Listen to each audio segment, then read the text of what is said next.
Rockets and Knicks were in Game 5 when O.J. started that fateful drive. His four-way hazard lights were blinking, and no one knew what the Jews was thinking.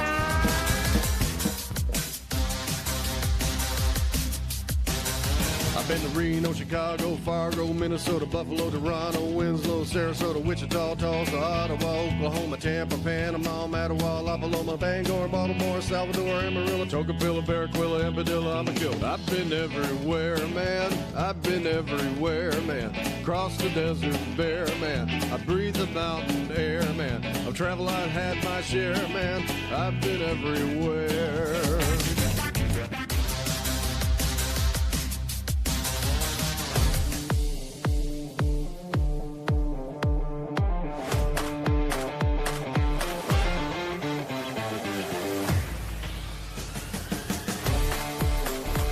This is Oversight Live, your advocate for good governance. We're putting the site back in. Oversight. Here's the watcher on the wall, your host, Ben Carpenter.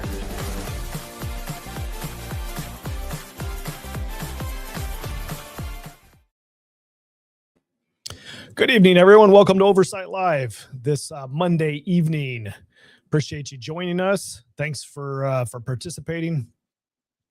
What is Oversight Live? Well, Alaska's state capital and government largely is down in Juneau, which means there's no road access. Alaskans have to fly or take the ferry to go to their center of government, and that is cost prohibitive in both time and money. So Oversight Live is going to be your road to Juneau until one can be built. Not having a road is a very major inconvenience for us, but we can provide oversight of our government through technology. Most all of the committee meetings and floor sessions and press conferences and all that is all recorded, and we can review that. And that's what we're going to do. There's a lot of content that gets produced on any given day down there in Juneau. And so kind of hard to know what to look for, what to watch. I spent 6 years in the legislature, and I am going to do my best to bring to you the relevant and timely content that you need to know about. And I'm just going to use my experience and understand what's going on in the state and bring that to you. If you have requests of things that you want to dive into, then go ahead and text them to me or send me an email, producer@oversightlive.com. And I'll do my best to accommodate that into the schedule here. The point here is that we're able to build some community around providing oversight of our government.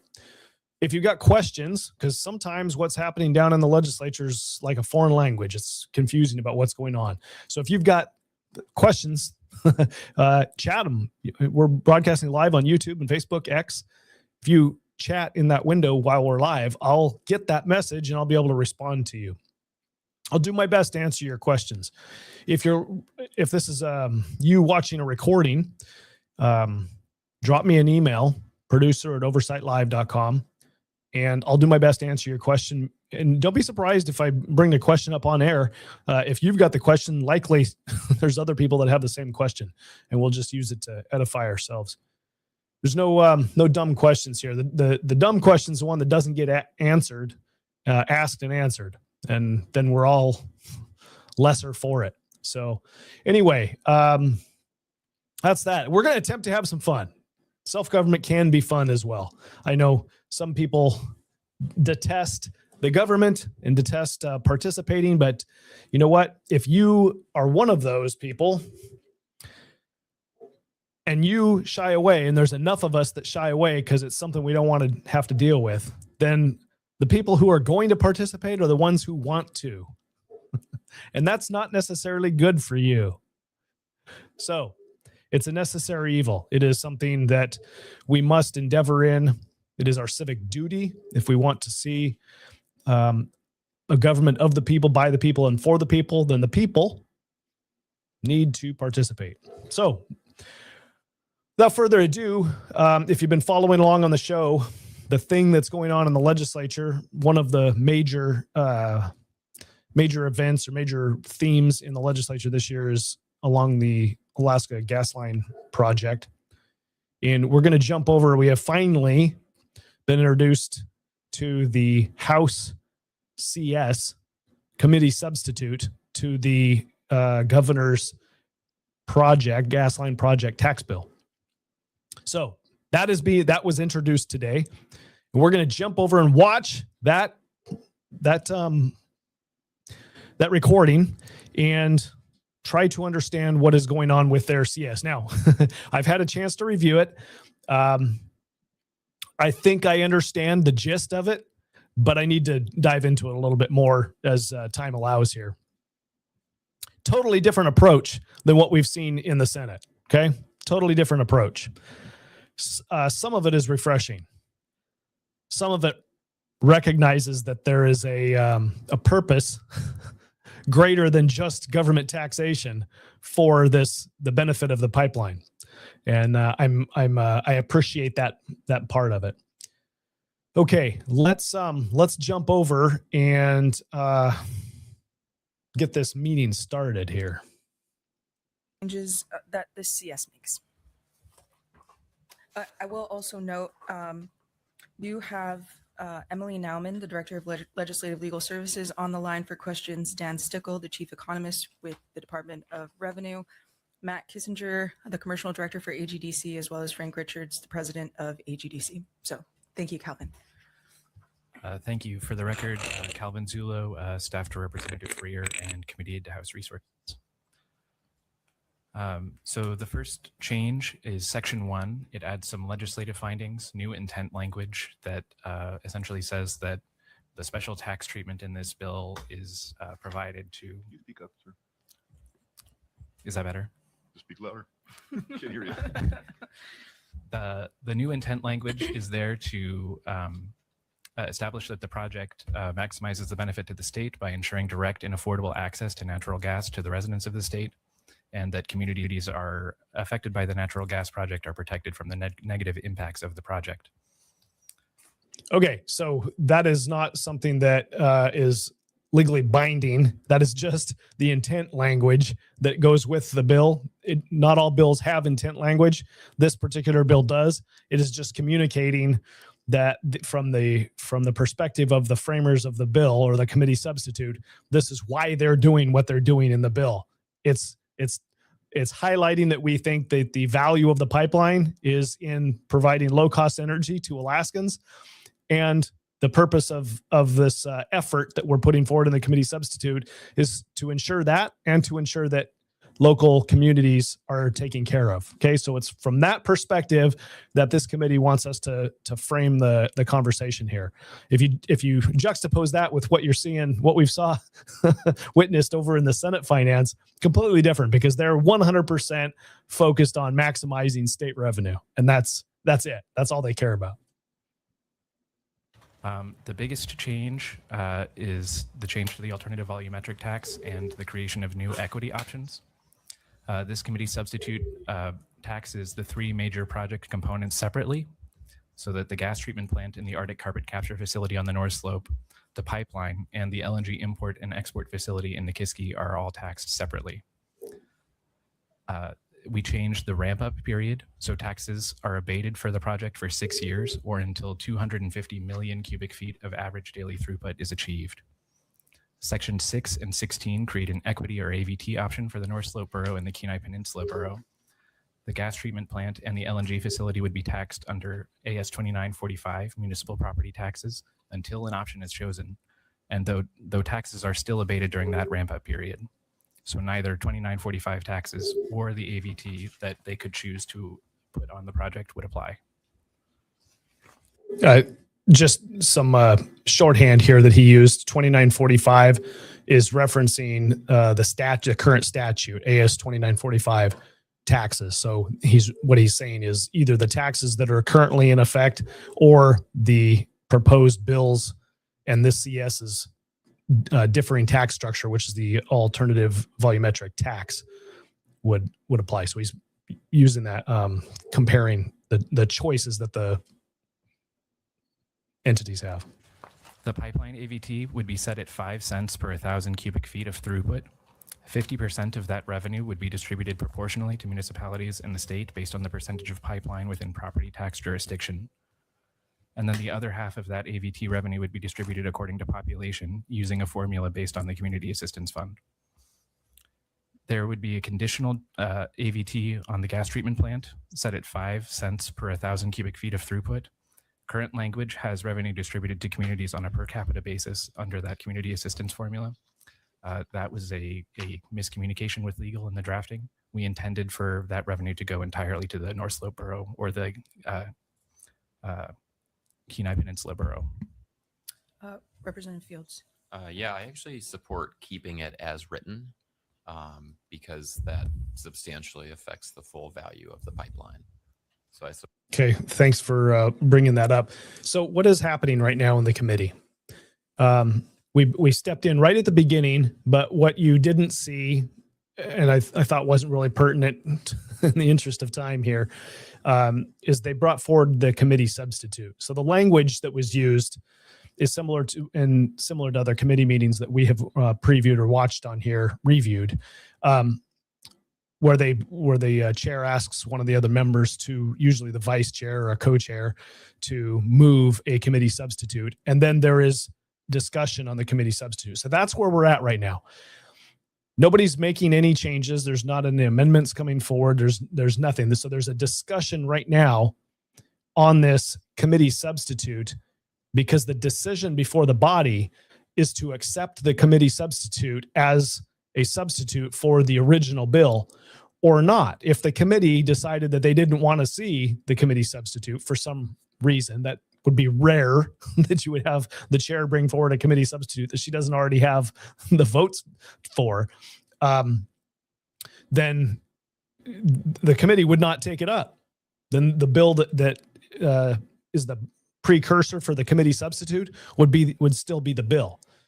So the debate that's going on right now, and what we're going to witness here, is kind of a strange in a way, because you're debating the merits of the bill, but really what the question before the committee is, should we bring the committee substitute forward or not? If you debate the merits of the bill and then decide, oh, we don't want to have the committee substitute, then that's all that the debate did. It just decided we're not going to take up this committee substitute. So I don't know. You can look at it a couple of different ways. Do we want to have the committee substitute before us or not? Or do we want to identify the changes that need to be made in the committee substitute now as we're taking it up? You can't change it. It is what it is right now. It's the committee substitute before you.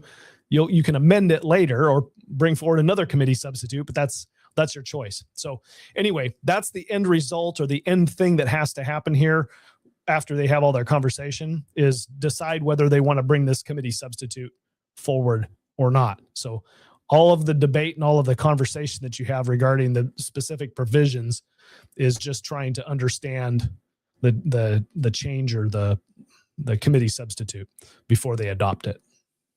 Support AVT revenue for the entire project being distributed as requested in this, yes.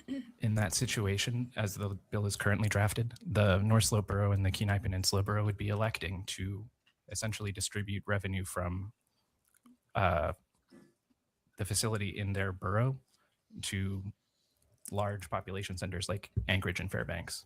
Yep. So they would be electing to not take property tax on those facilities and then direct that revenue to communities. That it sort of defeats the purpose of the election. Follow. Follow up. So I think one of the previous CSs that had a higher AVT share. So if you have a higher AVT share, you can just do it on the pipeline. If you have 15, 20 cents, if it goes down to 5 and then 50% of that is distributed per capita, that's, I would say, a grossly insufficient share for impacted communities, Fairbanks, Anchorage. So I guess my request would be either have a higher AVT share for the pipeline itself, or if we don't do that, then have the AVT calculated across the 3 sets. I think either. Okay, so Representative Fields is trying to point out that the committee substitute as drafted, he likes this particular proposal or provision within the bill. The staff member has just told us that the provision is a mistake. They didn't actually mean for it to be drafted that way. Okay. And Representative Fields is highlighting what I think is something that needs to be identified is what is the definition of affected community? Because we've already heard and we've reviewed on this on this show that some municipalities like Anchorage think like the mayor came forward and said, the pipeline's not coming through our jurisdiction. We don't have a whole lot of impact on this, right? And then you've got Fairbanks that says, well, the pipeline's not coming through here. We need a spur line, but the growth that's going to happen inside our municipality as a byproduct of building the pipeline, meaning this is where the hub's going to be. There's going to be impact to that, right? So Representative Fields here is making a point that, well, with the current language of the bill, it would mean that Anchorage would get more money because because of the sharing arrangement that's established in the committee substitute. The staff member is saying, well, that's a mistake. We didn't mean to do that. The Anchorage rep's like, oh yeah, but that's okay. I like that. Let's go ahead and keep that because my district and Anchorage would see a larger share of the revenue because, we're an affected community. So here's what I would recommend. Let's define what affected community is. Otherwise, every single community in the state of Alaska can say, oh, I'm affected. We just voted on it. Our assembly or our city council, we have voted on it. And we said we're affected. And therefore, we're setting ourselves up to, need revenue from this project, right? And then everybody gets their knives out and starts whittling for a slice of the project because of the language that's being created. You can see through this meeting and through this committee substitute that there are a couple communities and maybe many communities who are wanting to get their hand in the cookie jar. They want to see some benefit from this as well. So everybody's coming in, whether this is a mature conversation or not, whether this is fiscally sound, whether this has anything to do with people knowing what will hurt or help a pipeline get built. There's people that are like, hey, there's money going to be made. Let's go get it. Let's figure out how we can draft the legislation so that our community can get some money too. Okay. This is how life works, right? But with regard to what is fiscally sound and what makes a good project, what makes good state policy, that's probably not it. All right. So let's just understand that's why he's saying this, is because his district's going to benefit from the mistake that was made in the drafting. Way is going to work, but this is not sufficient revenue to address impacts in Anchorage. So I just want to flag what impacts in Anchorage work on over the next few days. And that is the intent. This is the not enough to address the impacts in Anchorage. What? Your mayor was already on here saying that you didn't have a whole lot of impacts in Anchorage. Initial hearing, we got the language back the way that we got it back, and we already identified some areas of the CS that needs some more work. So happy to continue having that conversation. I'd like to let the record reflect that we were joined by Representative Prox at 1:10 and Representative Sadler. Thank you, Madam Chair. I got two questions. One little one.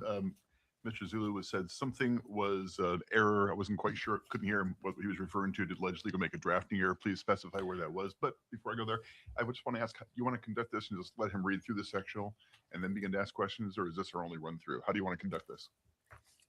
I think we can ask questions as we're going through. So if you have questions about the sectional, please feel free to. Okay, then pauses are good, but then please, if you would, yes, please explain what you said about. Thank you, Representative Sadler. Through the chair, for the record, this is Calvin Zulo, staff to Representative Freer.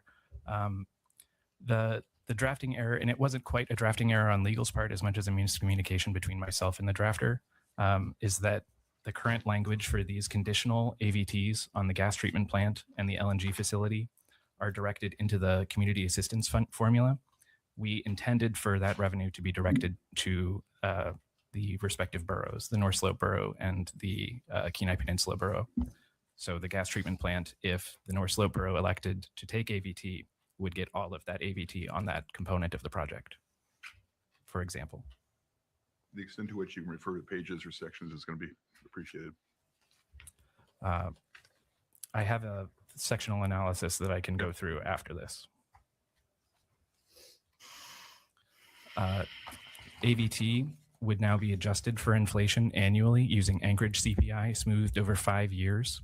The first adjustment would come 1 year after the ramp up period ends and AVT is applied.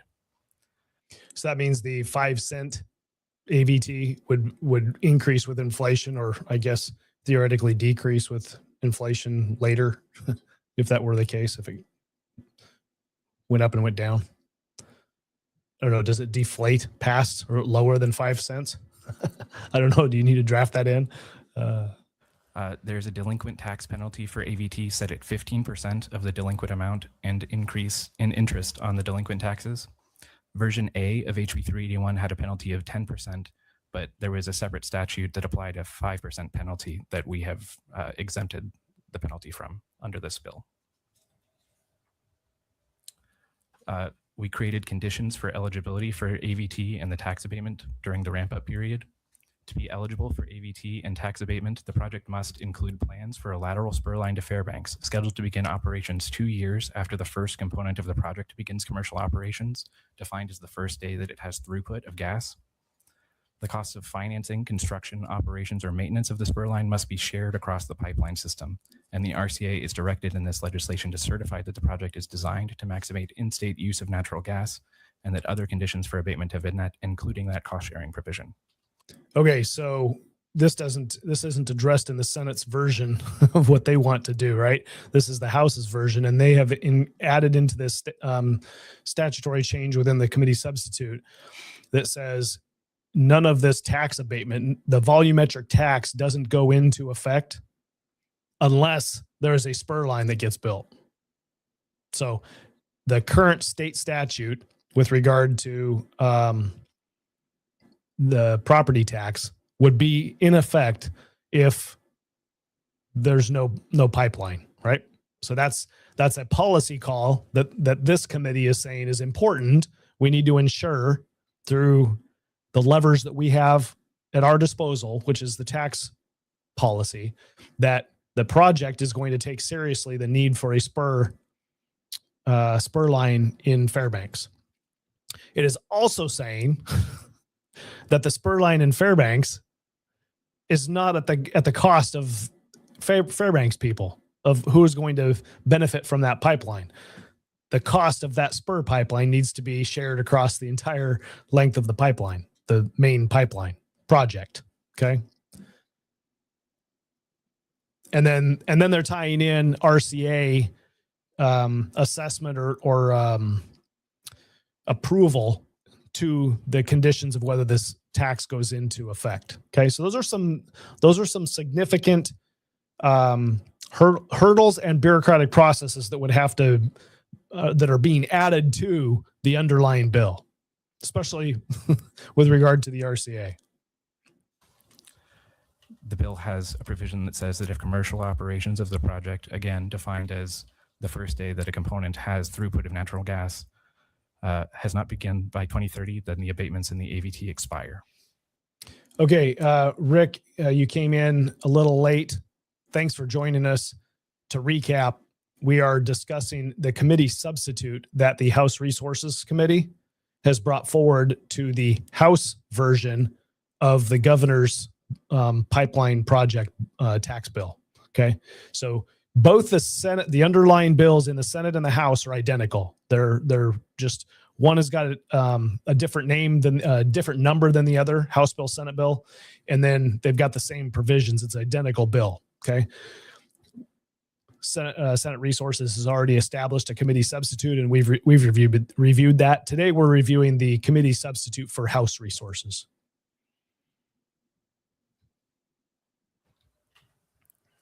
There's also new conditional effect language.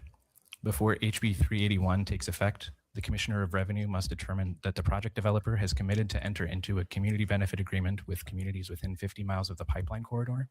Where borough governments exist, one community benefit agreement would be required between the borough government and the project developer on behalf of the communities within the borough. The project developer would have to have committed to creating an impact fund to compensate communities for actual and direct costs associated with the project as negotiated in community benefit agreements. The project developer would have had to have committed to negotiate a project labor agreement and committed to begin construction on a Fairbanks spur line within 2 years of the completion of the first 750 miles of pipeline. There were provisions of version A that were removed from version G. Okay, let's go back. This is a really big deal. We're going to go back and listen to that again. Into a community benefit agreement with communities within 50 miles of certified that the project is designed to maximize in-state use of natural gas and that other conditions for abatement have been met, including that cost-sharing provision. The bill has a provision that says that if commercial operations of the project, again defined as the first day that a component has throughput of natural gas, has not begun by 2030, then the abatements in the AVT expire. There's also new conditional effect language. Before HB 381 takes effect, the Commissioner of Revenue must determine that the project developer has committed to enter into a community benefit agreement with communities within 50 miles of the pipeline corridor. Okay, so quickly, before everything in the bill takes effect, there's got to be these community agreements with communities within 50 miles of the pipeline corridor. Does anybody off the top of your head know how many communities exist within 50 miles of the pipeline corridor? I do not know.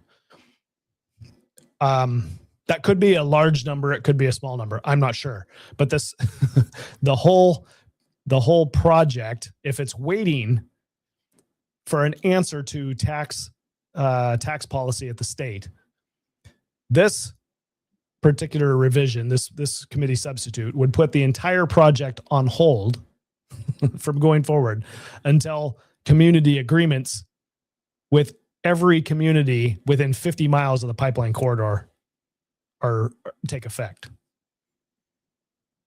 That seems like a significant delay, considering one of those communities could be like, you know what, we don't really want a pipeline because we're not going to get benefit from it, and we'll just hold up the whole project. Build us a spur. No, we're not signing it. I mean, maybe I'm making a mountain out of a molehill, but I can see the risk there. I don't know every community within 50 miles of the pipeline and who lives in those communities and if they're friendly to a pipeline being built. Where borough governments exist, one community benefit agreement would be required between the borough government and the project developer on behalf of the communities within the borough. The project developer would have to have committed to creating an impact fund to compensate communities for actual and direct costs associated with the project as negotiated in community benefit agreements. The project developer would have had to have committed to negotiate a project labor agreement and committed to begin construction on a Fairbanks spur line within 2 years of the completion of the first 750 miles of pipeline. Okay, so probably listening to the show. No, I'm kidding. It's a good idea. It's easy for anybody to come up with. The local municipality, the borough, the city, whatever, that's being impacted by the construction of the pipeline can reach an agreement with the pipeline. And that is what this provision of the bill is saying. The problem that I see here is that it's tying the whole project, like the whole project can't go forward until you have those commitments. I don't think that is in our best interest. I think you just have a requirement that you have to have the commitments. You allow the project to go forward, and eventually they're going to get those commitments made because the law says that they have to have it. You don't have to hold the whole project up for it. So maybe, just maybe, there is some interested parties that don't want to see this bill, this committee substitute, or the underlying bill happen. Like, I can think of one particular community that might just not want to see any change happen. They just want to see the current statute remain in effect. We'll see if you guys can figure out which community that might be. There were provisions of version A that were removed from version G. Language exempting the project from all municipal sales and use taxes was removed from the bill. And then broad exemptions from AS 2945 property taxes were narrowed to apply only during the ramp-up period and to project components where an AVT is collected instead. There's also a red line comparison of version A and version G that was distributed to members and is available on Basis. And any questions? Okay, real quickly, let's. Oh, you know what? I'm not entirely sure if I've still got. I was going to show you the red line version.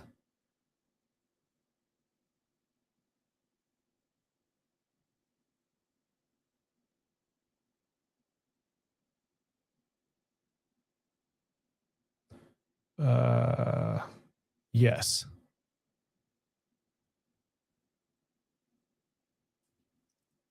Okay. So here is your red line version of the bill. Let me make it bigger so you can see it, because that isn't going to do us any good. So when they say red line version, right? So this is House Bill 381, committee substitute for House Bill 381. In this, you can see that the Resources Committee is making the changes. The changes are strike through or deleting what's existing in the bill. Underline is adding to the bill. Okay. So this you can go on to the website and find this and read it for yourself. Okay. So all of the additions that they're talking about in the explanation of changes can be found in this document. And this is a really helpful document to review, because if you pull up just the regular version, if you pull up just the committee substitute that is not the work draft, is not the red line version, then what you get is just what's underlined here, and then what is existing that doesn't get changed. You don't see what's deleted, which means you don't really know what the previous bill looked like. So reading this and looking at the red line version is really an easy way to look at and understand what is being changed from one version to another. If all you care about is whether the next version is good enough or it meets your needs and you just want to read it, then that's fine. But if you're trying to understand what is actually being changed, which sometimes that's the challenge, is you don't know if you're just looking at the committee substitute what it was last time. For example, they've split out the tax. Previous was 5 cents. Now the three different parts of the project are being taxed, and the LNG facility is now taxed at 10 cents volumetrically, right? So I don't know if I can jump to that really quickly and you can see it. Yeah, I'm not sure where I'm going to find that right at the moment here, but yeah, I'm not as familiar with this particular bill as I can't just jump to it to show you as an example, but you can understand that if the original tax was, 5 cents, and now they've changed it to 10 cents, then you would see a strike through of 5 cents and an underline of 10 cents. So it makes it easier to see what has changed. All right. So that's what they're talking about with the red letter version. Okay, let's jump back over to the presentation.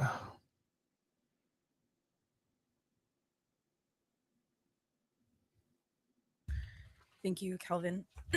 Are there any questions from committee members? I do. Representative Colomb. Thank you, Chair, through the chair. So this new conditional effect language.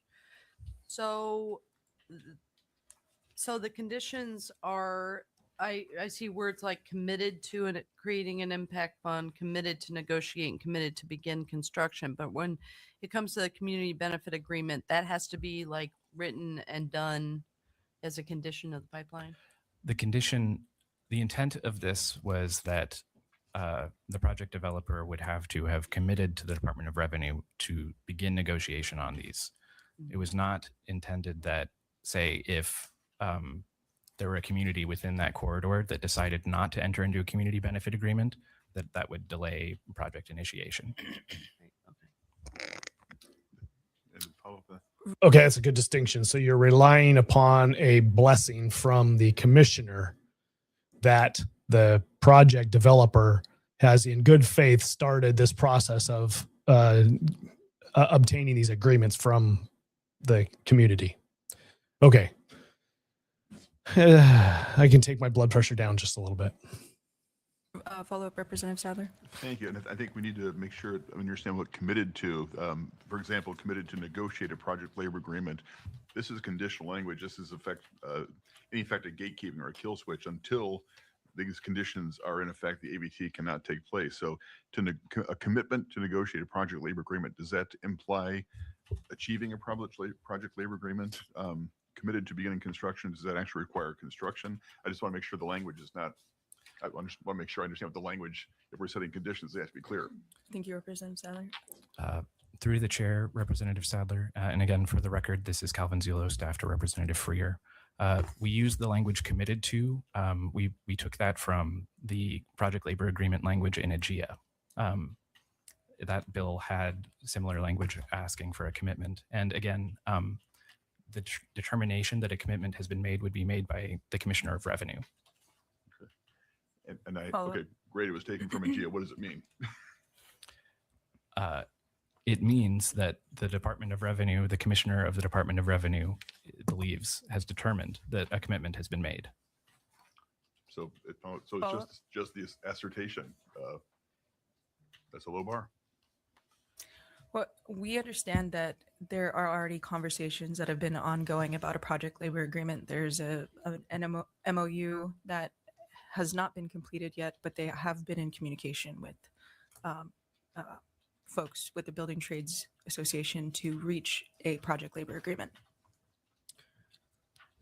Representative Elam. Thank you. I appreciate you running through kind of the initial conversation here of the changes from the CS. I guess I'm wondering, there's several conditional things, and I'm wondering if a few of those are going to, I don't want to add stuff that's going to cause us to potentially, lower the likelihood of the project being able to go through or its success. And so I'm wondering if any of these conditional areas are areas that are going to cause us to lower the likelihood of the project being successful. Calvin, Mr. Zulo. Well, I can't speak for the co-chairs. And again, for the record, this is Calvin Zulo, staff to Representative Freer, through the chair to Representative Elam. The intent is not to lower the likelihood of the project. The intent is to ensure that communities are taken care of, that as this project is developed, that needs are met. Okay. Representative Mears. Thank you, through the chair to Representative Elam. So the way I see these things is that the legislature is only one area where there's responsibility to make sure that needs are being met. And we, in some ways, can't speak for municipalities or labor. Mm-hmm. So it recognizes that those are also important stakeholders, but they don't need to finish their process for our due diligence. So it kind of like separates those processes out. So we don't, does that make sense? So that we're not waiting on them. We're saying these are important stakeholders that you have to have buy-in from. So you got buy-in from us, buy-in from communities, buy-in from labor. And that I think keeps those in separate buckets. Okay, so they're recognizing that if they put that in statute, and it was just in the bill that said you have to have these in place, that would hold the project up. So they've taken those out of the category of holding the project up and being like hard gates, if you will. Got to go through this gate before the project can move forward. And they've put it in this is what you should do. And we're going to ask the Commissioner of Revenue to certify, give his opinion that you're actually moving forward with this. And that's the tooth, if you will. That's the teeth in the provision. It isn't hey, this project can't move forward until you do this. It is, we're going to request that the commissioner review your progress and tell the project that, or tell the legislature that, we're moving forward with this, and it's meets the needs of the statute at that point. So it's less of it's less toothy, I guess you could say. Representative Fields, was yours a follow-up to this question? Okay, Representative Fields. Yeah, through the chair, just to help answer Representative Elam's question. Yeah, I agree. I think with the reworked CBA language is going to be pretty clear. It doesn't reduce the likelihood of the project happening at all. It just ensures there's due diligence and progress toward those CBAs. And then in terms of the PLA, that is the same language from the Alaska Gasline Inducement Act going way back. So I'd say the legislature's had essentially the same policy on this forever. Modern discussions of the pipeline and the MOU discussions are ongoing. The PLA discussions are ongoing between the developer and the building trades. And it's obvious the PLA is needed to execute the project. So I just think it's kind of recognizing the same reality the legislature has recognized for 2 decades. So the labor guy, that's Representative Fields. He is backed by labor. He's making a statement here that's authoritative. It's obvious that the PLA is needed. Well, it may be obvious to him, but I don't know that it's obvious to the project or to everybody else that you have to have those to move forward. Like, is your workforce that's going to build the pipeline need to be 100% union labor in order for the project to get built? Do we have that capacity here in Alaska? Can the unions provide that work? Like, I don't know. You're going to have, whether it's union or not, you're going to have to find those people from out of the state because you don't have the workforce up here. So I would trust that if the workforce is necessary and it makes sense to the project economically, that the project is going to develop those agreements and the state needs to just see its way out of this. Let the project and the unions work this out and figure it out. We don't need statute coming in here and dictating what has to happen with regard to these. I'm not sure that this is actually, well, it is in a sense. It's saying by state law, with the provision in this bill would be that there needs to be an agreement, a labor agreement, not to move the project forward, but the commissioner is going to have to certify that they are moving towards a labor agreement and that they're going to get a labor agreement. So in essence, it is saying that there is going to be some labor, organized labor role in this project, which is an interesting dynamic because the alternative to Glenfarne used to be some sort of project developer that was union projects, unions wanting to control the project and take it forward. So I think they have been kind of butthurt that they didn't get it. Those are my words. It's my assessment here. They wanted to be in Glenfarne's position to be able to take this forward, and they were not selected. They weren't chosen for whatever reason.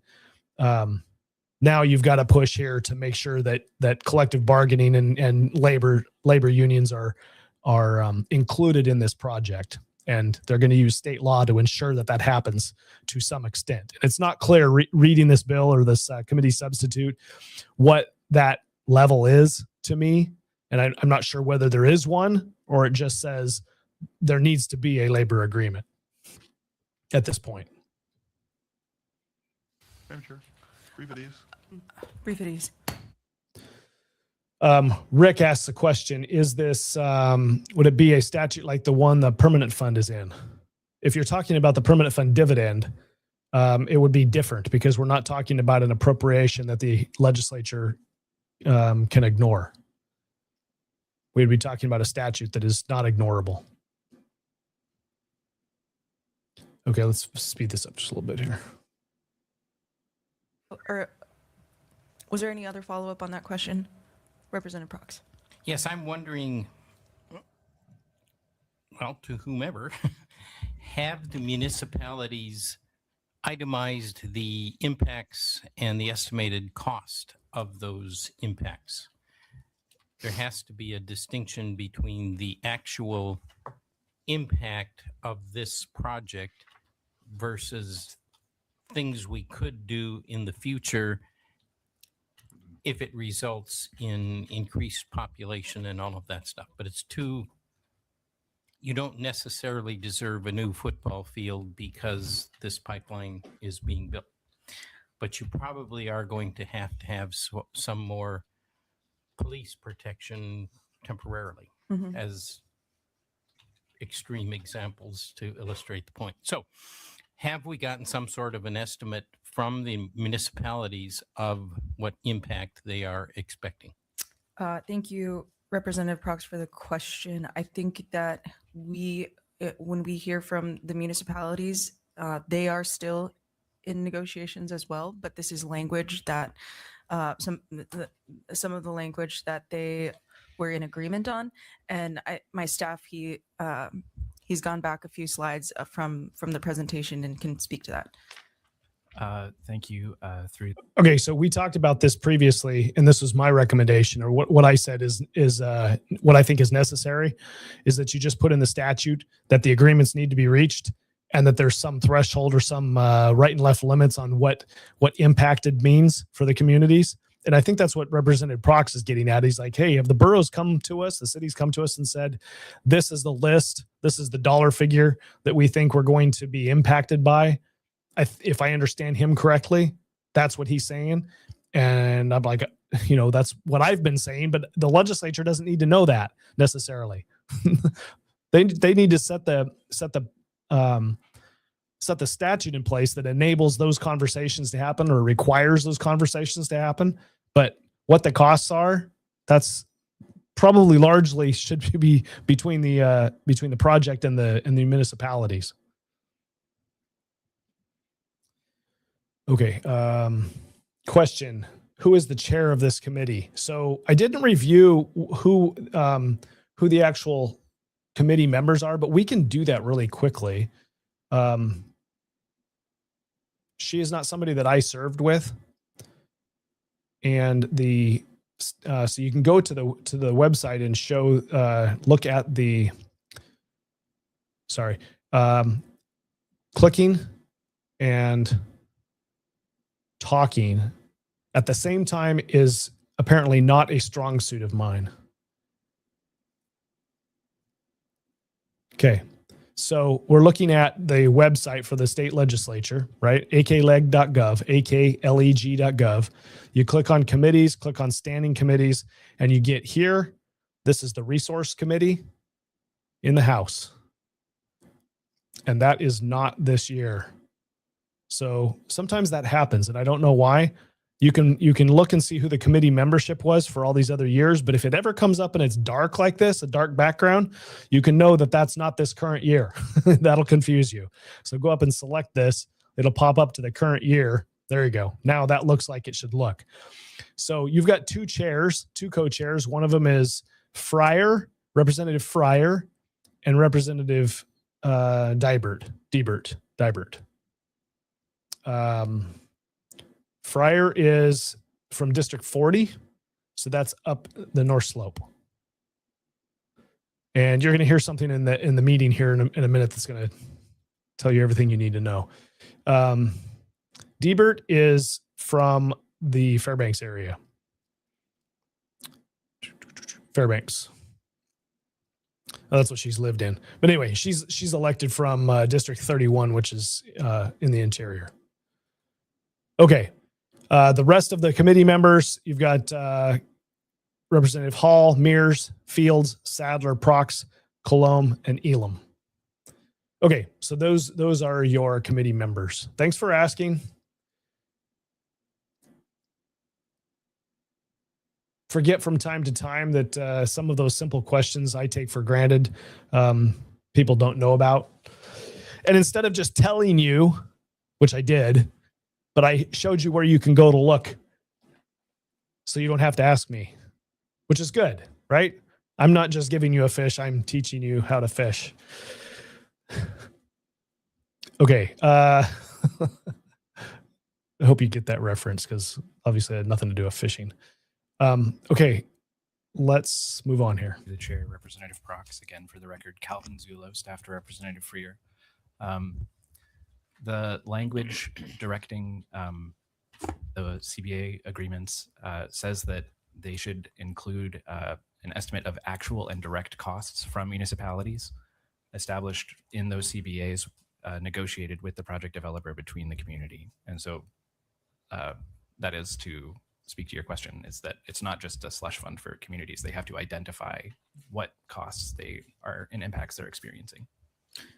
Okay, why this would be important for the legislature to get this right in a really good, solid definition, and you would lean on your lawyers, because if there's ever a disagreement, it's going to go to court, and then some judge is going to look at the statute and say, well, the statute says this. We'll go to a definitions. What does this actually mean? And then that's how they'll make a ruling as to what is or isn't covered, right? And so the legislature really needs to make sure that if this is what goes forward, they've got a good definition of what costs actually are. I like, if this is the provision that goes forward and this attempt, I like the concept that only the costs that are actually being incurred are brought to the project and say, hey, we need some help funding this, because otherwise the local residents are the ones that pick up the tab, that their property taxes have to go up to cover this, because it's not a problem that happens just once. Well, most likely it's not a problem that happens just once and there's a one-time cost for it. It is something that the project takes years, months to years to build, and it may be a larger impact. And so how does the community deal with that if it's not an increase in their own taxing of their own residents? So if there are impacts in Fairbanks, for example, for the Fairbanks Pipeline Training Center, those anticipated costs, if there are impacts to the port in Anchorage because they're within that 50-mile corridor, if there are. Yeah, but this is a really good example. The Port of Anchorage already has a fee collection process. So impacts means we have greater throughput. Well, they're already collecting the fee necessary. So there isn't an additional burden placed on the port that isn't compensated for, right? If the port has a normal throughput and the project increases the throughput, well, then that means there's more revenue being generated by the port, and that's a good thing. That's the way that it's supposed to be. That isn't a call for the municipality Anchorage, who controls the port, to say, oh, hey, we recognize that there's been a 10% increase and we need to be compensated from the project for that 10% increase. No, it's only for costs that aren't being covered some other way. That needs to be spelled out in the statute so that you're not double dipping, if you will, from a government perspective. You're not double dipping. You do get benefit. Now you can go over here and get benefit from the producer, the pipeline project producer. Anyway, this needs to be spelled out if this is the direction they're going to go, so that it isn't something that is already compensated for. Housing needs that are in the Kenai Peninsula. So those are for the actual indirect costs associated with it. Okay, but we have not seen any of that yet. Is that correct? That's correct. Okay, thank you. Representative Sadler. Thank you, Madam Chair. Looking at this slide and the changes here, I understand from Mr. Miguel that the Commissioner of Revenue must determine that the project developer has made this commitment, that commitment, that commitment, and that commitment. Is there any standard for that, or is there any, if somebody, a community, a person, an entity disputes that, is there any avenue of appeal of that determination? Not seeking to make that happen, but it's a semi-vague statement. And also, I don't know if a community benefit agreement is a contract that's binding. It seems a little soft. I understand the goals, but the mechanisms seem to be a little bit squishy. Please flesh them out for me. Through the chair, Representative Sadler, this is Calvin Zulo, staff to Representative Freer. Can you repeat your first question? Well, is there any level of appeal? The Commissioner of Revenue must determine the project developer has. If someone disagrees with that determination, is it appealable? Does it go to the Superior Court, or is it just? There's no mechanism for appeal in the bill. I'm sorry? There's not a mechanism for appeal in the bill. Once the Commissioner of Revenue has made the determination, the act takes effect. Okay, and then the community benefit agreement, is that a contract, or is that just a gentleman's agreement, or what is that? The assumption is that those agreements would be binding once they're entered into with Glenfarn and the communities. That is the intent of the language. And no real mechanism, it's, again, just a handshake agreement, or?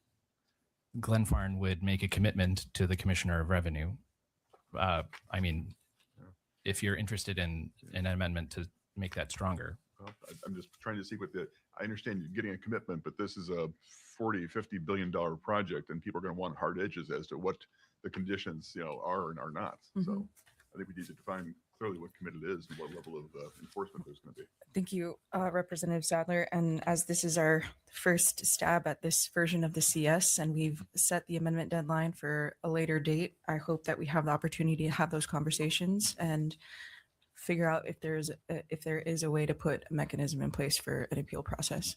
So one of the things that I think the chair probably made a mistake on is not communicating what the purpose of this discussion is. At the beginning of the meeting, I said that what they're doing, at the beginning of this presentation of this show tonight, I said what they're doing is deciding whether they want to bring the committee substitute forward or not. So there should be arguments being made as to why the committee substitute needs to come forward and why not bringing it forward would be the better alternative. Because the decision that needs to be made is, do we want to take up this committee substitute? What the committee members are now doing is basically litigating the merits of the bill of the committee substitute. Okay. So there's a certain amount of that has to go on in your mind. You have, especially if they haven't seen the committee substitute. Maybe it was plopped on their desk an hour before the meeting and they haven't had a chance to review it. Maybe it's been there for 24 hours. I don't know. Point is, if they don't have a warm fuzzy on everything that happens within the bill, then now's your time to ask the questions about what the bill, the committee substitute actually does, in order to make the decision as to whether we're going to accept the committee substitute or not. Thus far, there's no conversation that says, oh, we'd rather stay with the governor's bill. So from a chair's perspective, running, and this is just a technicality and a running of the meeting, the members probably ought to be reminded that what's the decision before us is whether or not we're going to take up this committee substitute. Now, she really doesn't have to do that either, because she should have already done her due diligence, and she knows that her majority members on the committee are going to accept the committee substitute. So much of this conversation is, it's a foregone conclusion. You've already got the votes to bring forward the committee substitute, and now we just have to make that happen. Answer the questions and get to the committee substitute. But you, the viewing public, don't really understand the dynamics. Like, unless you're there, you don't really understand what is going on here. Today's not the day that you are debating the merits of a particular provision of the bill. That's what I'm trying to get at. You haven't heard from legal. You haven't heard from Glenn Farn. You haven't heard from other entities, right? You haven't heard yet. There's not a subject matter expert that you've brought in to say, hey, what is this? Oh, we've got a consultant, right? The legislature's paid for a consultant. What does the consultant think about our committee substitute? Those conversations are how you would end up with changes to the committee substitute with an amendment or something like that. That's not the conversation that's happening today. But some of them want to try to litigate the bill here as to this provision's good and this provision's bad. And okay, let's not waste our time and get distracted here. The decision we have to make is whether we're taking the committee substitute or not. And that literally can take 5 minutes because they've already got the votes. The staff member can read the differences in the bill, the committee substitute. They can explain them to us. You can go through this process of asking and answering questions, but it's not as helpful because this is why it's a waste of time. Representative Sadler is asking a question that the staff member and the chair, nobody there can answer. Okay. That's a waste of time. You would want the subject matter expert there to answer the question. That would be a good meeting. Then you could get the answers. Then you would know whether we need to amend it or not. You can't amend the committee substitute is not amendable until the committee adopts it. So all of the questions as to whether this is good or bad, Okay, it's just gee whiz at this point because there's no way to adopt it. The technical portion of it is there's no way to adopt it. You can't amend the committee substitute because it's not before the committee yet. So anyway, there's a little bit of me that's frustrated with the process here. The questions need to be asked and answered,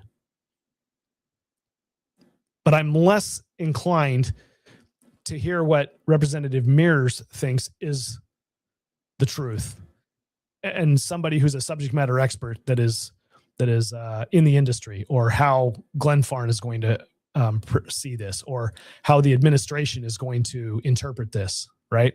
Those are the subject matter experts, the actual truth of the matter that I want to hear from. The other committee members, they're biased. They want to see this thing go forward, and I'm not trusting them on whether they're bringing forward the truth or not. I mean, I'm going to trust but verify. But the subject matter experts that need to be there for a robust conversation, they're not. If they're there, they're not being used. At the beginning of the meeting that I didn't show, I think the chair identified that there were some people online that might be able to answer some of these questions, but again, they're not utilizing them. So largely a waste of time, other than you and I get to hear what the questions are. Representative Mears, do you have a follow-up on this question? I do. Thank you through the chair to Representative Sadler. So with the community benefit agreement, a lot of that's pushing that back down to local control, and the teeth and the enforcement and what's contained in there is up to the local communities. So that's taking out of the hands of the legislature and letting the local communities guide those agreements. Representative Sadler. My concerns stand on behalf of the communities. How do they know it's been met or not? There has to be some trigger, some standard, some enforcement. We would be happy to. I would look for it. Great, thanks. There are further questions, Representative Prox? Oh, sorry, we started having a conversation and I missed my cue. So I'm going to go back to Co-Chair Dybert.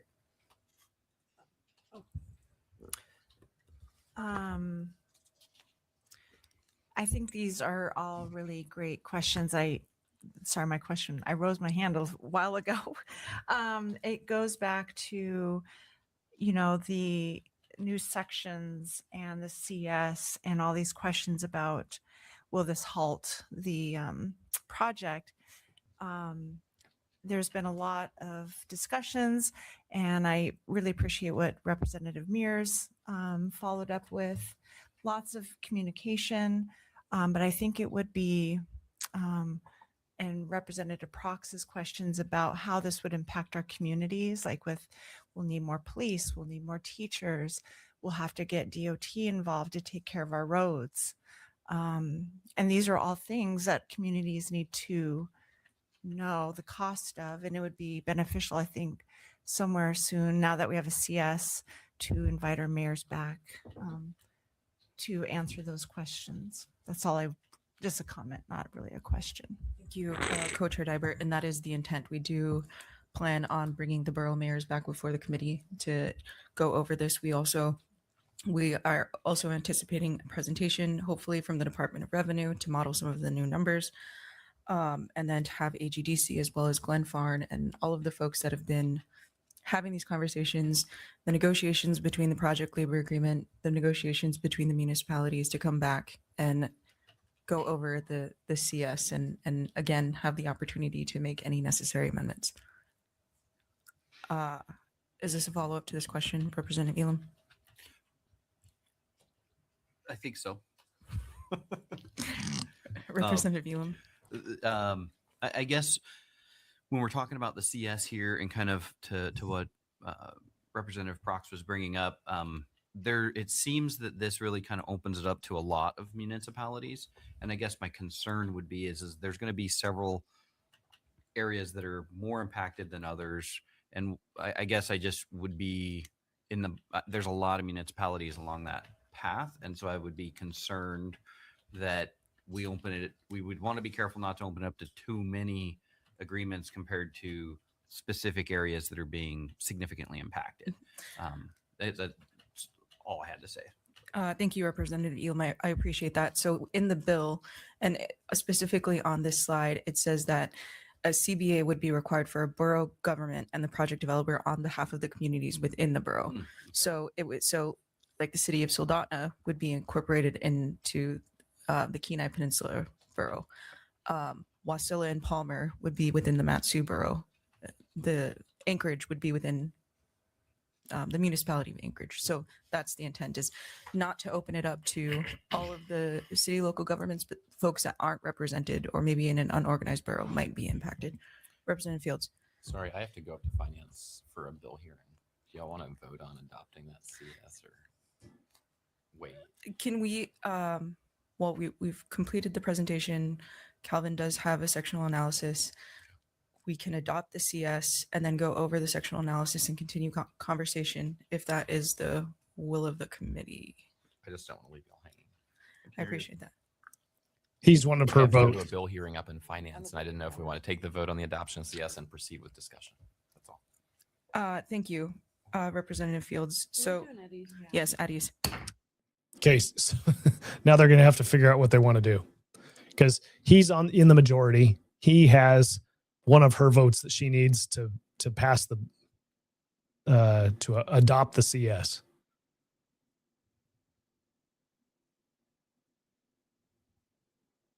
So right now, if it was just a majority minority, it's 4-4.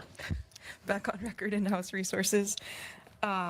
We can continue the discussion. Representative, actually, I have in the queue, I've got Representative Prox, and then I'll add you in there, Representative Sadler. I'm in there somewhere. You are. Okay. Representative Prox. No, press on. I will. All right. Representative Cologne. Oh, well, this is still under conditional effect language. So, well, first of all, I appreciate this version. It's very municipal focused. And even though we're seeing maybe some adjustments that need to be made, I really appreciate the work that's been put into this version. I think I see a light at the end of the tunnel with this version, and that makes me very excited. So my specific question was, under the conditional language, we have begin construction of a spur line within 2 years.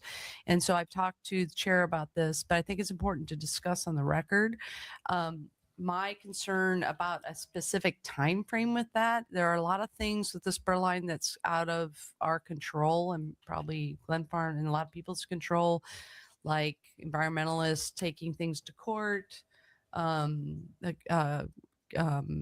kind of public discourse, maybe with the utility up there.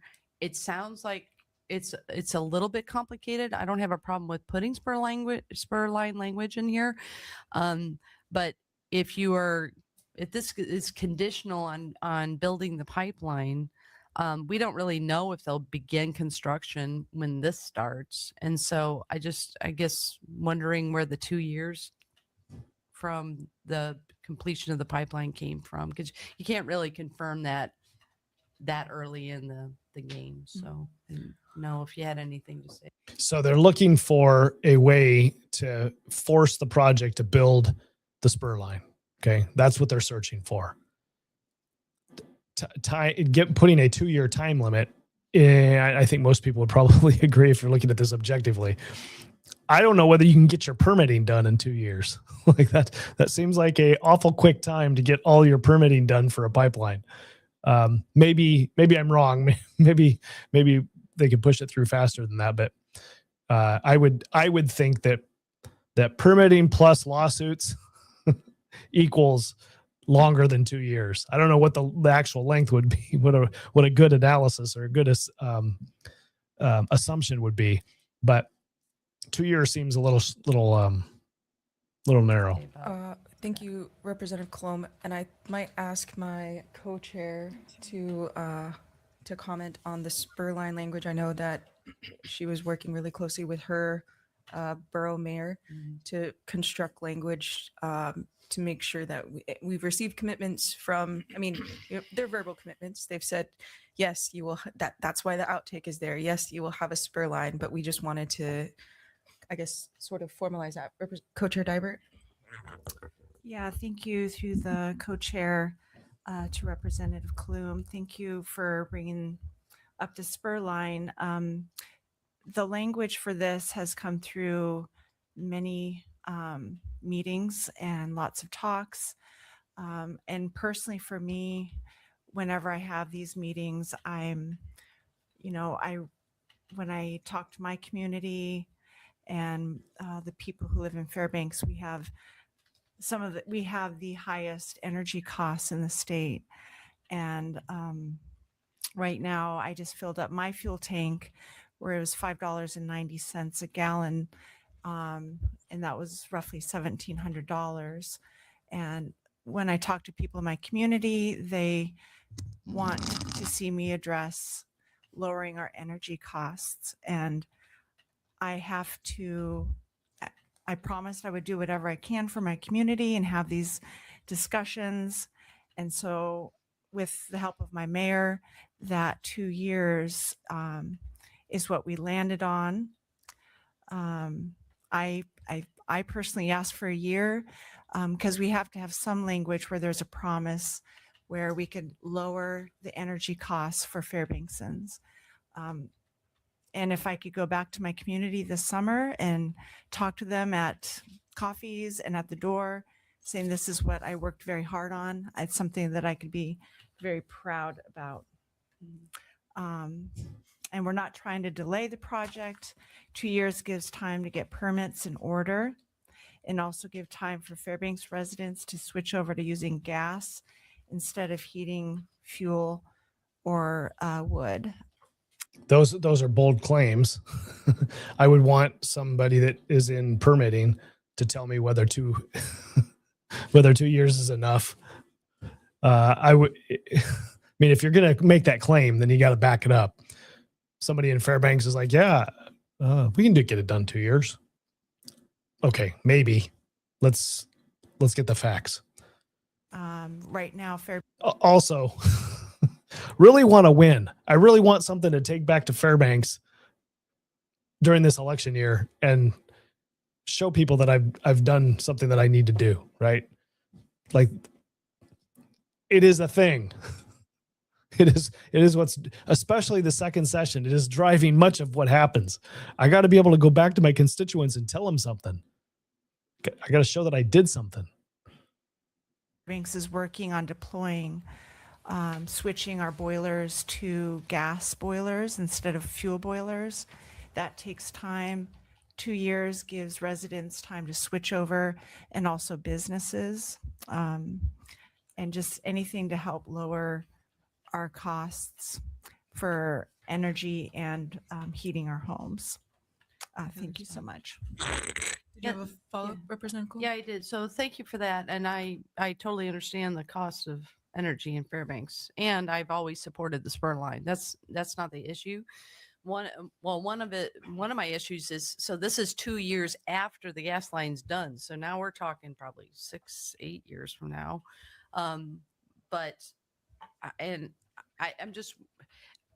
I guess I would like to see some accounting for things that are beyond their control. Like what happens if it doesn't start within 2 years? The pipeline's already built. And so it's in the conditional language. It doesn't, maybe it can be language in the bill, but I don't think it makes sense to be maybe like a commitment to construct the spur line in as quickly as possible or something. But I think having that as conditional could possibly in some ways delay the project. But let's say it doesn't. I guess I'm just not sure it should be in the conditional languages. So conditional language means this entire bill or a certain provision in the bill takes effect if this other thing happens. Okay. So what we're hearing is that the committee substitute says you got to have a pipeline built or in process or some plan that's going to get built 2 years after the first gas is flowing. And if it isn't, then the provisions in the bill don't take effect. So what does that mean? It means the volumetric tax doesn't take effect. It means that the current tax structure stays in effect. The 20 mil tax structure or whatever the statute is currently without the bill, the conditional language says, even if the bill is passed, The volumetric tax now becomes part of the law. It doesn't actually take effect until there's a spur line built. So the incentive then is for the project, if they want the tax benefit, to make sure that the spur pipeline gets built, because they want the volumetric tax to take effect. Okay, so that's the carrot and the stick piece of it. Is the carrot is you've got this tax, volumetric tax that you want to have, that you've brought to us. We're going to agree to it with minor changes or major changes. And it's not going to take effect unless you do what we want, which is ensure that there's a spur line built. So that's the structure that they're bringing forward in the committee substitute. Hold the project up until there's a guarantee that there's I would say hold the project up, because now all of your financing and everything is contingent upon figuring out what the spur line solution is. They don't have a solution for it yet. They may not ever have a solution for it in 2 years. It may take longer than that. What I'm wondering about. Thank you, Representative Colom. Representative Mears, is yours a follow-up to? Okay, Representative Mears. Thank you through the chair to Representative Colom. So it's a commitment to begin, and it's 750 miles. So it's not full pipeline completion. So like as you're getting done here within 2 years, you can see that, and hopefully it's a written commitment. You can see that happening. So it's making sure that as the project is being developed, and this is more, I think, on AGDC than Glenfarne at this point, you can see that path happening. But since it's a commitment to starting it and not shovel in the ground hard requirement, then if something like that does come up, I don't think it negates the project going forward. So I think that is a strong enough language that, hey, yes, we're going to do this, but also not precluding moving forward if construction happens. I meant to say that, like, life happens and other things kind of delay. Right. Yeah, So there's 8 people relying upon Representative Mears' intuition or experience. Again, let's maximize the use of our time. If there's doubt or there's some question as to whether this is actually going to, what the impact is, you turn to a subject matter expert. You ask an attorney, you ask a producer, you ask the company that's going to be doing it, you ask their attorneys. Like, you find some people that are going to be able to give you an answer, rather than just the bill sponsor, the chairs sitting up here saying, yeah, this is what it's going to do. Okay. Let's confirm that you're right. Yeah. I mean, it says committed to begin construction. So I guess that has a broad meaning of what that would look like. So, Mr. Zullo. Thank you to Representative Colom's question and Representative Mears' comments. There is also separately in Section 16 of the bill as an eligibility requirement for receiving the alternative volumetric tax treatment under the bill that 2 years after the first throughput of natural gas through any of the project components, that a Fairbanks spur line is operational. So that's separate from the conditional language. There is also an eligibility requirement that 2 years after first gas, that there is an operational spur line to Fairbanks. Just to note for the committee's discussion. Thank you. Okay, so that means that financing for the entire project comes down to what's the solution to the Fairbanks spur. Because if you don't know what the tax is going to be, what the property tax is going to be, how do you make a financial decision, a final investment decision? You don't know. That it is up in limbo. Is it a volumetric tax or is it the current statute? We won't know until we have a solution for the spur pipeline. So that's what the effect of adding this language to the underlying bill is in the committee substitute, is to kind of put a hold on final investment decision, financing for the project, until we figure out how are we going to get a spur line built within 2 years of gas flowing. Because if you don't, then you don't have the tax, and the current tax structure is in effect. You don't have the provisions of the bill. Representative Elam. Thank you.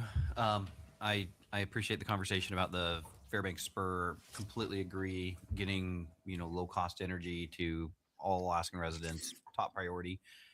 My question or concern might be is that I think a lot of the work that we're doing here with HB 381 is to ultimately get to being able to make a financeable project. And so my only concern would be is what does it do to the ability to get to an investment decision?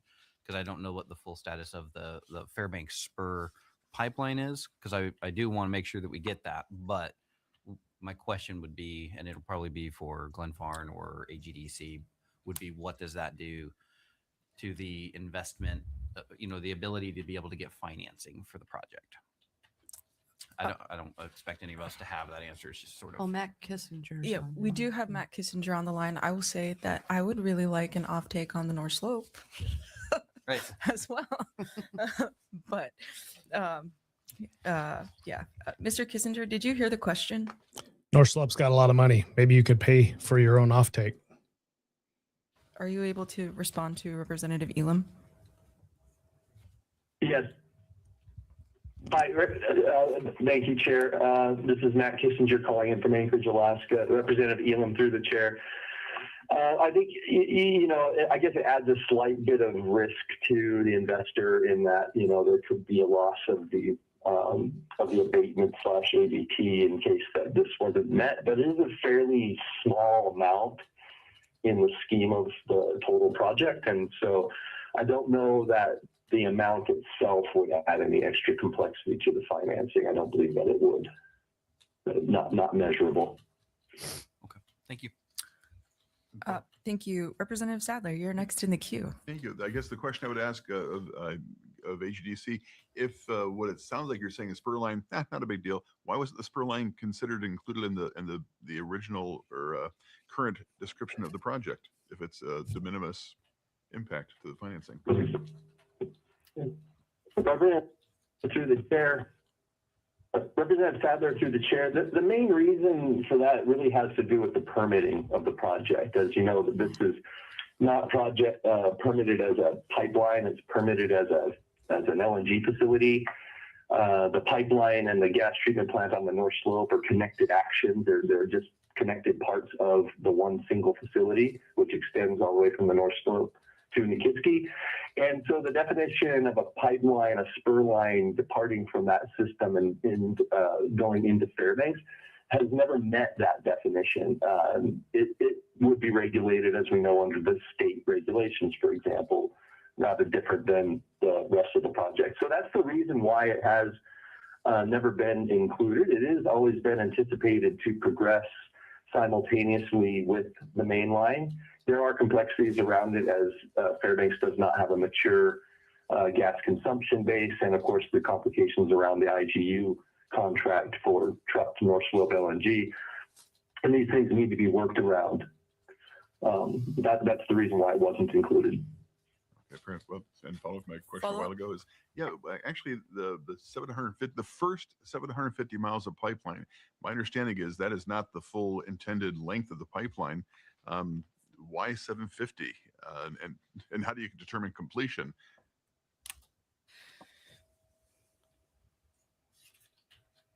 Mr. Zullo, do you want to take a stab at that question, or do we on it? I think you're Matt. Mr. Kissinger? Yeah, sorry, I didn't realize that was for me. Representative Sadler through the chair. It really is referencing just the phase one, because the phase one is approximately 750 miles. So to be real clear, so completion of the first 750 miles of pipeline that envisions a complete, ready to turn on pipeline phase one. Is that correct?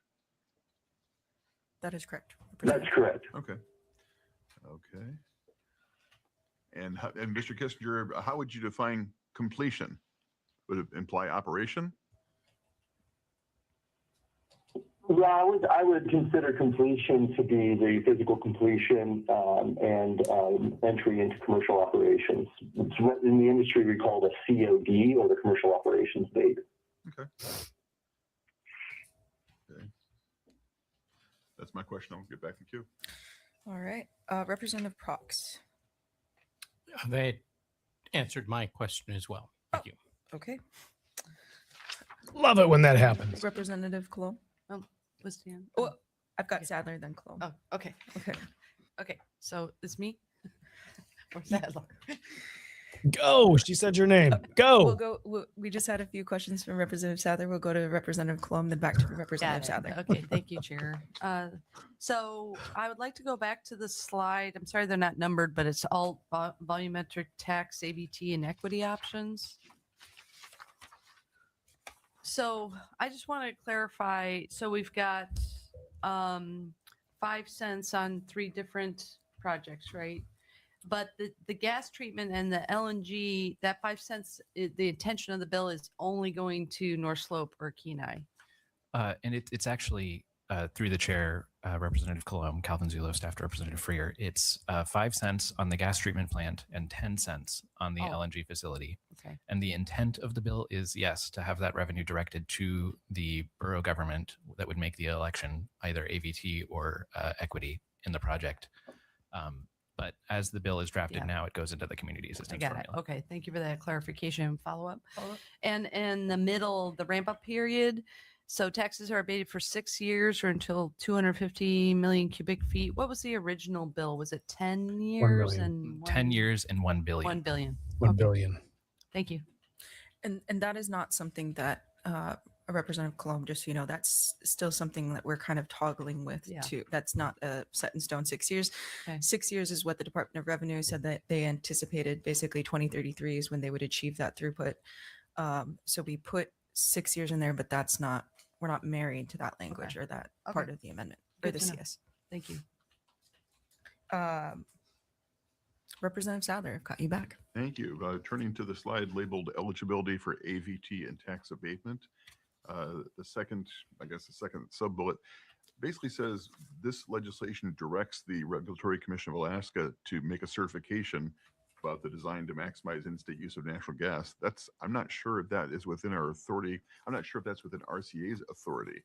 That it almost sounds like that's something the Alaska Oil and Gas Conservation Commission might be asked to verify or to assert that this is the maximum use of in-state gas. So I guess I'd ask the sponsor of the CS to explain how do you expect RCA to make that determination, or how do you think that would work? Mr. Zulo, if you can chime in on that. Through the chair, Representative Sadler, Calvin Zulo, staff to Representative Freer. This is language that we received from the Fairbanks Borough, and we ran with it. I understand that the co-chairs would be happy to have the RCA before the committee to talk about whether this is workable. And again, happy to work with everyone. So, okay. So let's be clear. I'm not shocked at all that the North Slope Borough would be bringing forward legislation. The chair of the committee is their representative, so I don't hold it against them, right? I would guess that the Kenai Peninsula Borough Mayor or Assembly is wanting to see some of his language included in this bill or whatever. So there's influence. This is what lobbying is. This is what self-government is, right? But I have a sneaking suspicion that the North Slope Borough, who stands to gain if this bill, if the governor's bill, if the volumetric tax does not take effect, I have a sneaking suspicion that there might be thrown in here a little bit of a coy poison pill to ensure that the volumetric tax doesn't ever take effect. That what actually happens is, through no fault of anybody or through faults of multiple people, right? It's just what happens is that the underlying tax continues, property tax continues, because the North Slope Borough has a limited ability to generate revenue, limited economy, and it is largely tied to oil industry up there. And they stand to lose the most with fewest alternatives to gain make up alternative revenue. So I would just have, I'm just going out on a limb here and I don't want to cast aspersions, but it would make sense to me that the North Slope Borough doesn't really want to play ball with the change to a volumetric tax, doesn't really want to see an alternative to current statute, because they would stand to lose a lot of revenue from any sort of change that happens from current statute. Okay.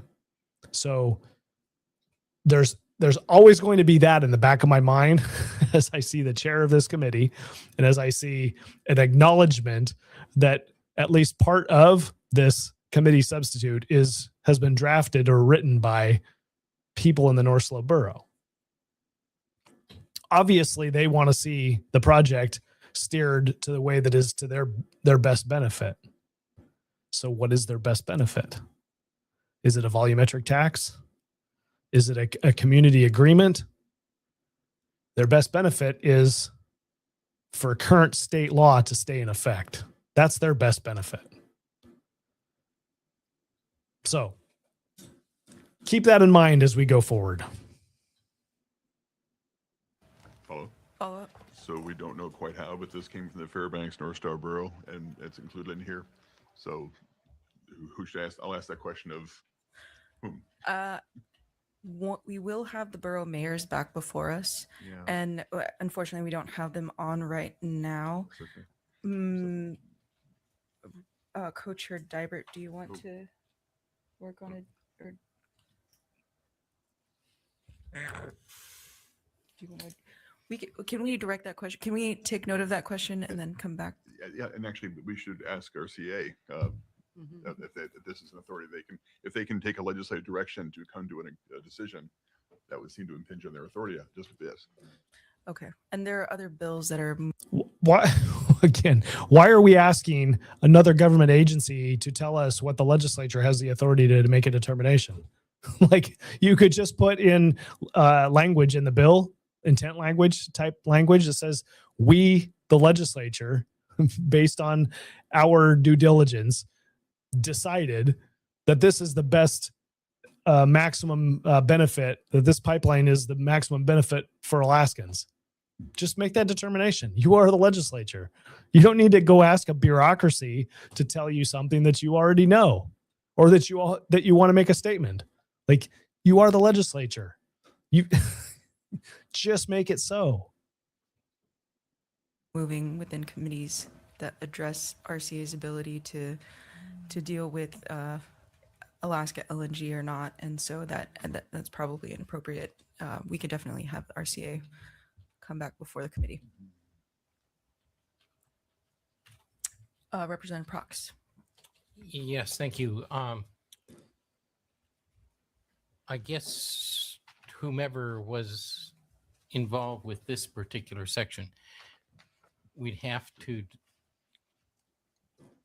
define maximize in-state use and other conditions for abatement. That's pretty vague. So we'd have to get some idea of what we mean by that. Because arguably it is not designed to maximize in-state use. It's that which can be used in state, but we're not intending to run a line down to Delta Junction or Valdez or out to Tanana or something like that, which I think is understood, but I wonder if that has to be clarified to not open this up to some place that thinks they should have gotten gas out of this. And then other conditions of abatement. Well, that's open-ended. Right. And I think, with I'll turn to Mr. Zulo. Representative Prox, through the chair, Calvin Zulo, staff representative for your other conditions for abatement. Those conditions are all spelled out in section 16 of the bill. Oh, as spelled out in that section. That's what you meant. Okay, very good. And then follow up. As far as just even maximum value of petroleum, that is the Oil and Gas Conservation Commission. And I believe they have already weighed in on this, that the proposed offtake of gas from the North Slope fields is approved by the Oil and Gas Conservation Commission. Was that, just so we're understanding that that's already made, or were we talking about something else? Or do we want to acknowledge that in the contract? I think that we are talking about something else, Representative Prox, and I think the intent was, one of the concerns that we heard is that the cost of the spur would be passed on to the ratepayers in Fairbanks, and that was what we were trying to protect the Fairbanks ratepayers in this language. Yeah, that was the intent, was to. I think that was the intent, was to protect the ratepayers in No, Fairbanks. heaven help us. Well, It's your bill. the reason I'm Your kind of committee picking it substitute. You apart tell us. intentionally, because everything is open up for lawsuits, and we want to try and anticipate those and not make something that lets some community or somebody else think that it meant something else. They can file a lawsuit. Thank you, Representative Prox. Representative Sadler. Thank you. Turning to section 22, I guess page 2 of the sectional analysis. I understand the desire to have some adjustment to the AVT rate, and I see that this CS would have that rate adjusted by the consumer protection for the Anchorage. My question is this: I know that there are CPI. different inflation rates. There's core inflation. There's different things. And I would want to make sure, if we do include that kind of escalation that I heard from the Department of Revenue, at least, that that was an appropriate index, because it may reflect the price of, loaf of bread, a jug of wine kind of thing, as opposed to the costs that actually affect the price of natural gas. So there may be a more precisely targeted inflation rate. So I just want to lay that out there. Thank you, Representative Sadler, and I believe you had some amendments that would address that in the previous version, and that's a discussion that we're. And you're going to ask me how I justify mine, and we'll talk. Representative Colomb. Yeah, I had thank you, Chair. Through the chair, I had a question on the ABT and equity option slide continued. So it's 50% of the volumetric tax revenue is distributed proportionally to municipalities and the state based on the percentage of pipeline within the tax jurisdiction. And then 50% goes to, according to population municipalities. I guess, so there's a little bit of controversy in the Senate version of the bill that the state would be appropriating the money to municipalities. Just clarification on, maybe just clarify what those two bullets mean, and do we have to appropriate the money to the municipality? Through the chair, Representative Colomb, Calvin Zulo, staff to Representative Freer. Yes, the language in the bill says subject to appropriation by the legislature. Ouch. This is a funding formula. The legislature would still have to make these appropriations every year. Ouch. Ask the private industry who was waiting for tax credits, oil tax credits, a number of years ago, waiting for the legislature to appropriate money to the tax credits they were owed. We didn't pay them for several years. We didn't pay the tax credits that we said we would pay. So I'm with the crowd that says you don't want to pin provisions of this tax on this committee substitute and the underlying tax structure that you're creating. You don't want to have that subject to appropriation. That is not a trustworthy mechanism that you want to include here. Okay, so if we're just talking payments from taxes, just make it standard and not subject to appropriation. If that means that something gets paid to the state, it gets paid to the state. If something gets paid to a local municipality, then make it be paid to the municipality. Don't make the state the middleman for handing money to the municipality. Oh my gosh. Can you imagine the fight that I mean, No. Okay, so a follow-up. So the state receives all the money, and then the state appropriates the municipalities according to this Yes, formula. the alternative volumetric tax would be collected by the Department of Revenue and distributed to municipalities. Okay. Representative Sadler. And I think to go one step further, the issue of whether the state is obligated to do things, we actually can claim if there's a subject to appropriations, we can just say, well, if we didn't have the money, we didn't appropriate it, you're not getting it. That would, if I were a municipality, I'd have some pause. Price goes up, price goes down. Thank you, Representative Sadler. Representative Prox. Yes, thank you. It says 50% ABT goes to proportionally to municipalities and state based on the percentage of pipeline within property tax. That's okay. So that's not exactly what I was thinking of. But anyway. Okay. So we're an hour and 40 minutes into this. I want to make a point here, and we're going to wrap this up. We've heard what the CS does. We're going to learn more about what the CS does. They're going to pick this apart, hopefully, and we're going to learn more. But here's what you've just witnessed and what you are seeing right here. Notice that the conversation, with the absence of Representative Fields here, who's kind of a wild card in any meeting, you've got Prox, Elam, Sadler, Colomb. Those are all minority members. Okay.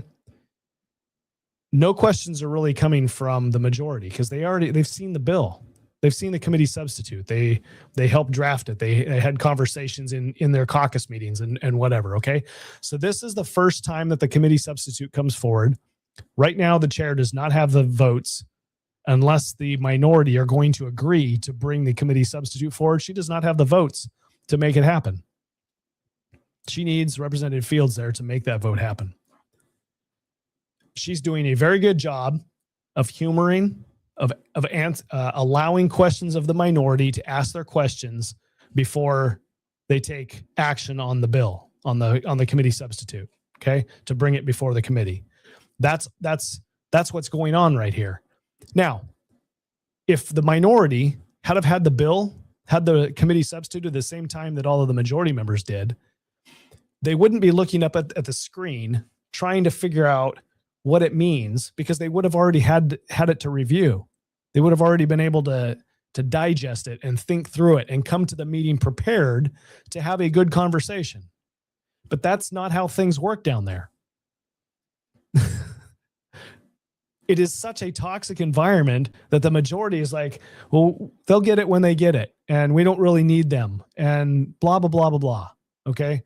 It is so dysfunctional that getting the committee substitute out to these folks, the minority members, is not a priority. So now we're going to sit here and waste a bunch of time in a meeting and asking and answering questions of folks that have not had the committee substitute for long enough to be able to digest it and understand what's happening.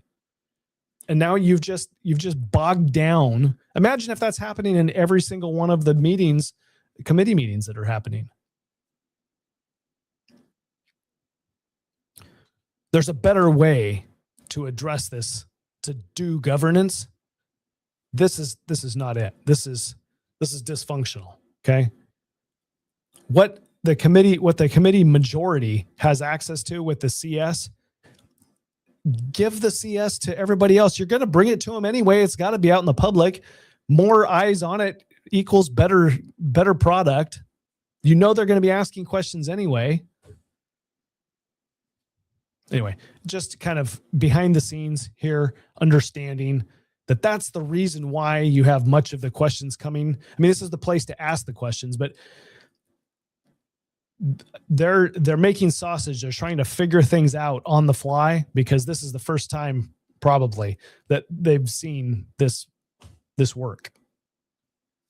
There's the lines of communication that between those committee members outside of this committee meeting, having access to that information is non-existent.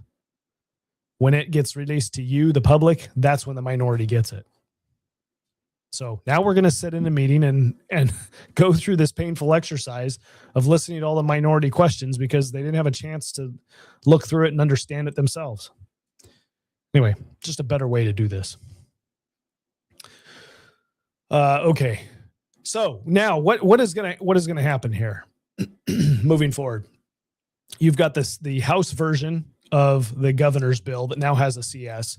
You've got the Senate's version that is got a CS, and they're totally not the same. They're thinking completely different. Okay. So what happens? Well, the House is going to either agree to not take their bill forward and wait for the Senate to pass theirs, or the Senate will go the opposite direction and wait for the House bill, or they'll pass both their bills, and then their corresponding bills will end up in each body. So the House bill will be in the Senate, and the Senate will look at what the House has done and they'll change it. And then the House does the same thing with the Senate's bill. And that process works itself out. And then at the end of the day, you've got this conference committee that comes together and molds the two together.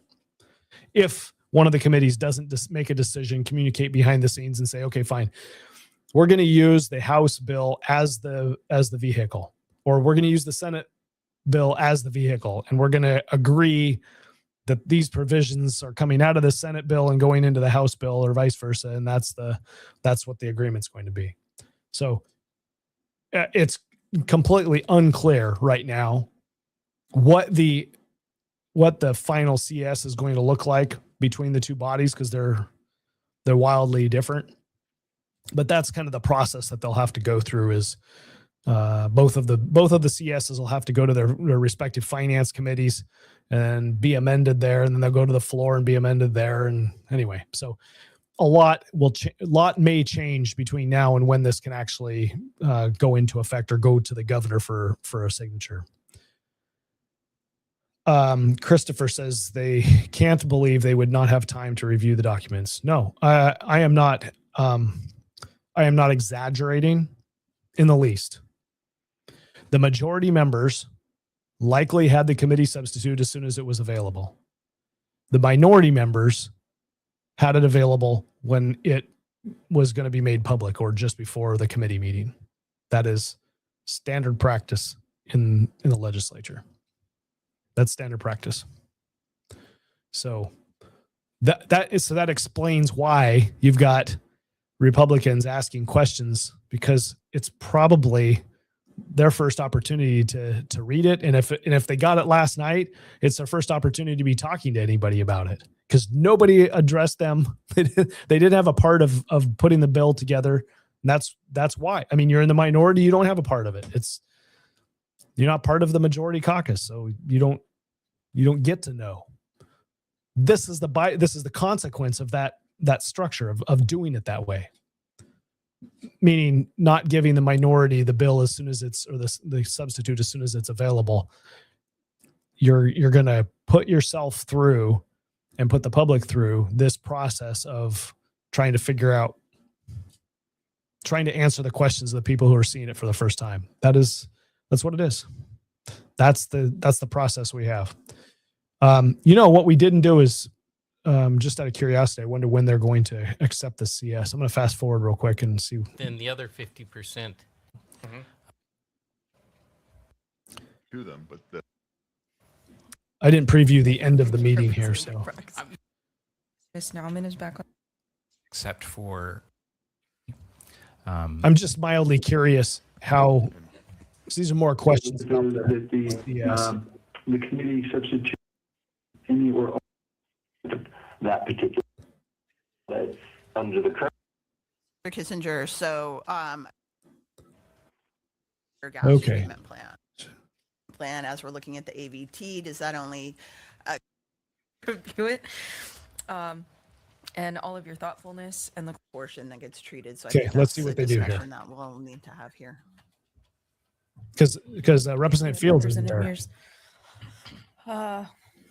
Well, I appreciate all of the committee's questions and all of your work viewing the CS.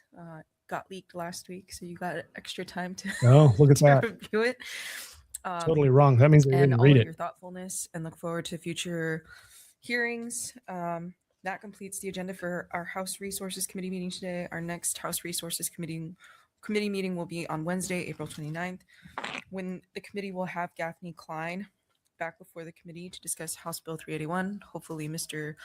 Kissinger, Mr. Richards are also able to join us, and other folks, Mr. Stickle as well, and Emily Nauman, so that we can continue to ask some questions and figure out what the solution is. So Interesting. Well, maybe I missed it. It didn't appear to me that they actually adopted the CS. Legal Beagles will inform them if they didn't actually say it on the record that this is being adopted, then it's not actually adopted.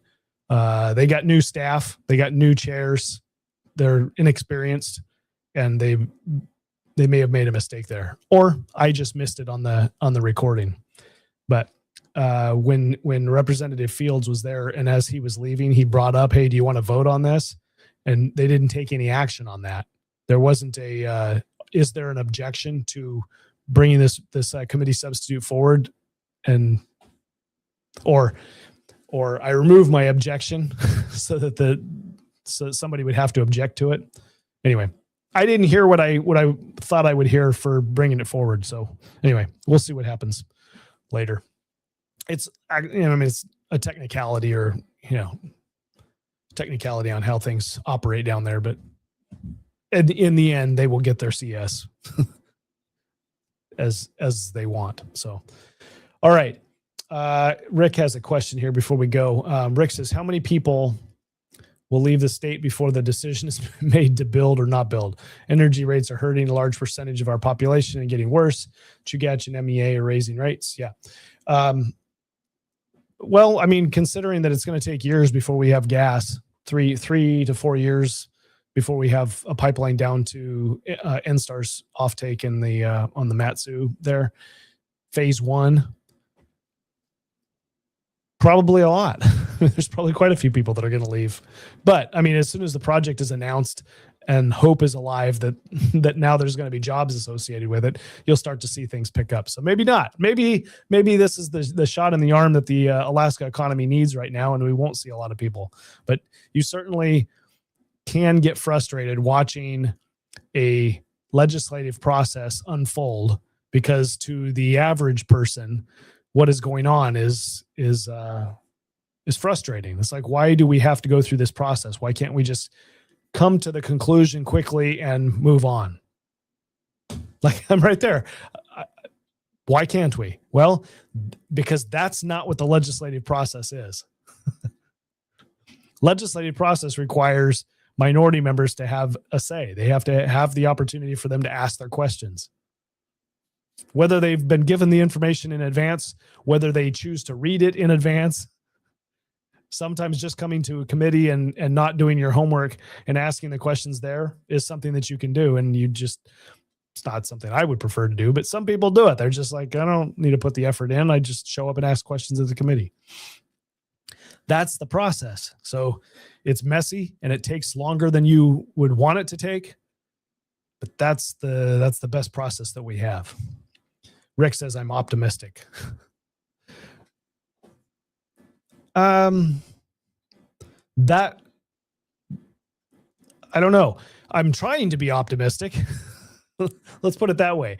I feel like most of the time I'm pessimistic or maybe realistic.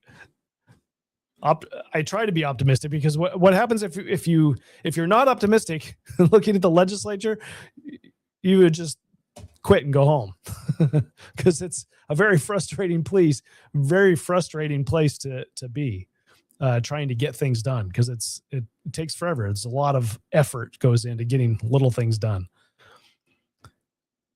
Rick says, I want to see at least one major project before I leave the earth. Yeah. Well, it's going to take a couple of years, so take your vitamins. Eat your fruits and veggies. All right. Again, for those that have questions, email me, producer@oversightlive.com. I'll try to answer your questions. If you want to see something in particular from the legislature, maybe another bill hearing or something like that, drop me a line on email and we can review it. I'm going to default to the things that I think are most pertinent for the state and for the things that are occurring right now. And that's pipeline conversations, budget conversations, defined benefits conversations, education related conversations. Those are the things that I'm going to default to because I think they're the most important things that we should be talking about. You're not going to get me talking on a renaming a bridge bill. I'm not going to talk about that. So, all right, you guys have a good night. Have a good rest of your night, and we will see you tomorrow night, 7 p.m. Adios.